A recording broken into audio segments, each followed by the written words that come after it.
Hello, everyone. Welcome to another edition of Have You Heard? My name's Richard, and today we're listening to that obscure band that no one's ever listened to before, um, Led Zeppelin. Yes, I know.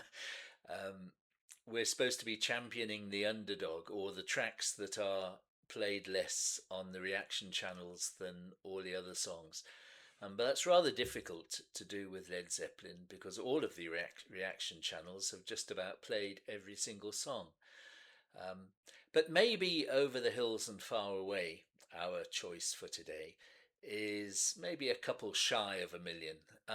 So we're going with this one mainly because of my little backstory with Led Zeppelin and with Houses of the Holy, their fifth album, released in 1973, and my history with Over the Hills and Far Away.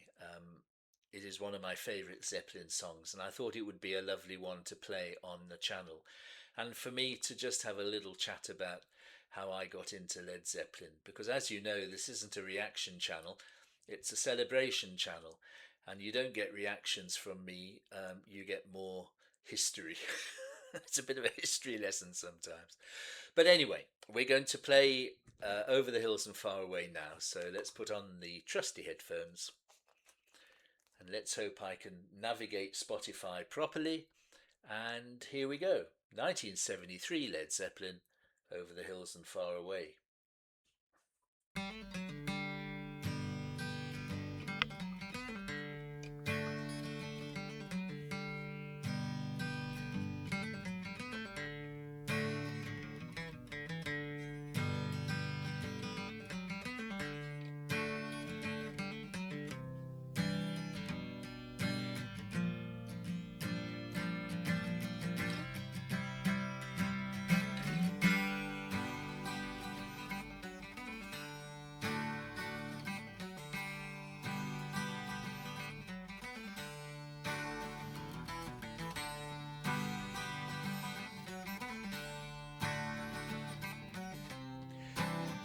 Isn't this the most beautiful guitar? 12 string in unison with 6 string. Hey lady, you got the love I need. Maybe more than enough. Oh, darling, darling, darling, walk a while with me. Oh, you got so much, so much, so much.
There we go. Um, I always felt that I found um, a new degree of respect for Jimmy Page's guitar playing after listening to that song. Um, I mean, the intro in particular is absolutely beautiful.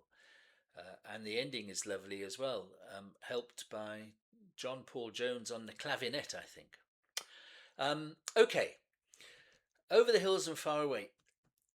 This is my favourite song from the first album by Led Zeppelin that I ever purchased. I have to be honest and say it was the fifth album that was the first one that I ever bought. But I want to try and defend myself just a little bit, please, because it was 1973 when this came out. And of course, Zeppelin had already they'd issued 1 and 2 in 1969, Zeppelin 3 in 1970, and Zeppelin 4 in 71. And around that time, I mean, I was um, 16, 17, 18, 19, and I didn't have much money. And I had discovered rock and roll and music, and I'd discovered um, that you can buy slightly better record players that have stereo and sound coming out of two speakers, and that even headphones made it even better again.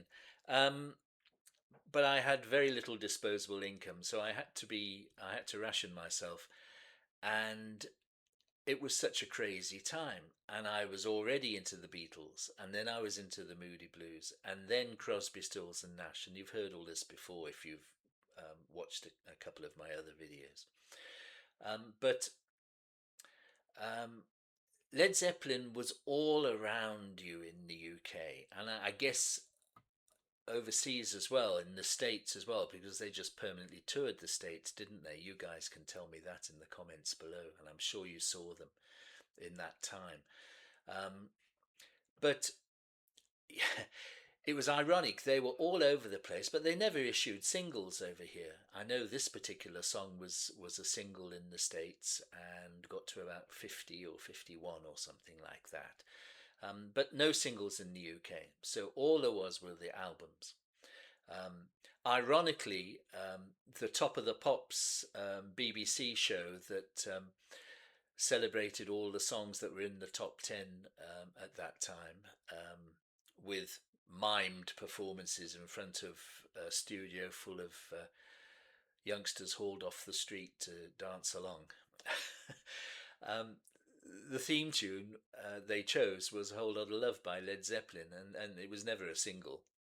But anyway, um, I was buying other stuff, and I'd got into Prog and King Crimson and Yes, and then Genesis, and it was 1973, and I'd heard all about Whole Lot of Love, and I'd heard Dazed and Confused, and I'd heard Stairway to Heaven, of course, and When the Levee Breaks, and all of that stuff.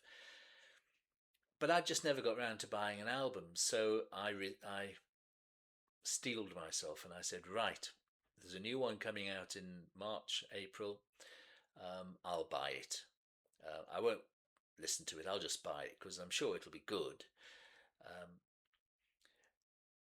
I'd kind of not gone for Zeppelin because they didn't really have keyboard players, or I didn't think they had a keyboard player. And I was so into prog, and I was into Rick Wakeman and Keith Emerson and all like Tony Banks and all the great keyboard players. And um, when I when I picked up the album and I saw that John Paul Jones played keyboards, I thought, "Oh, hello."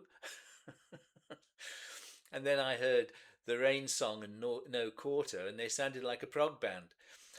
It was ironic, I think, that the album that I bought first from Led Zeppelin was their most diverse album up to that particular time, wasn't it? Um, Far, far more diverse, quite proggy at times. And then you had Jamaica, of course, a sort of cod reggae song.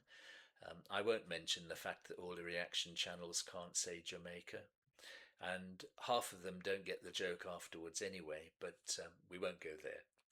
Um, And so when I heard the album, I thought, oh wow. So of course, as time went on, I invested in the back catalogue. But this was my breakthrough album, um, Led Zeppelin wise, and I love it. And I love this particular song. And it was the song, of course, I think it's the most accessible really on the album, and it's the one that really got me to realize that I love Led Zeppelin. And of course, it's just that love has just grown over the years. And I think the appreciation of this song has grown over the years as well. It, the UK critics were very sniffy about this album when it came out in '73. They weren't expecting the kind of music that came out. They really weren't. They were expecting another Zeppelin 4, and that didn't arrive. And it took a lot of people by surprise. And I think over the years, it's taken time for people to really understand just how good this is. But thankfully, they have. So there we go. Led Zeppelin is now on Have You Heard? And there will be more, because why walk away from wonderful music? So we will be listening to more. Perhaps you can let me know in the comments below what your favourite songs are, what's your memories and your history with Led Zeppelin is. It would be lovely to hear from you. If you can like, that would be lovely as well, because it extends the coverage of the channel on YouTube, so that would be appreciated. And subscribe as well, please. We're getting new subscribers every day, and I'm so happy about that. The aim, hopefully, is to build a community of people who would like to share music with each other through perhaps the medium of my channel. So let's hope we can get to that one day. But at the moment, I'm just having so much fun doing these videos, and hopefully some of you are enjoying them as well. So that's it for today. Thank you very much. Led Zeppelin is on the roster, and I hope you can come back and have a look at the next video, which will be tomorrow. So until then, thanks very much, everyone, and bye.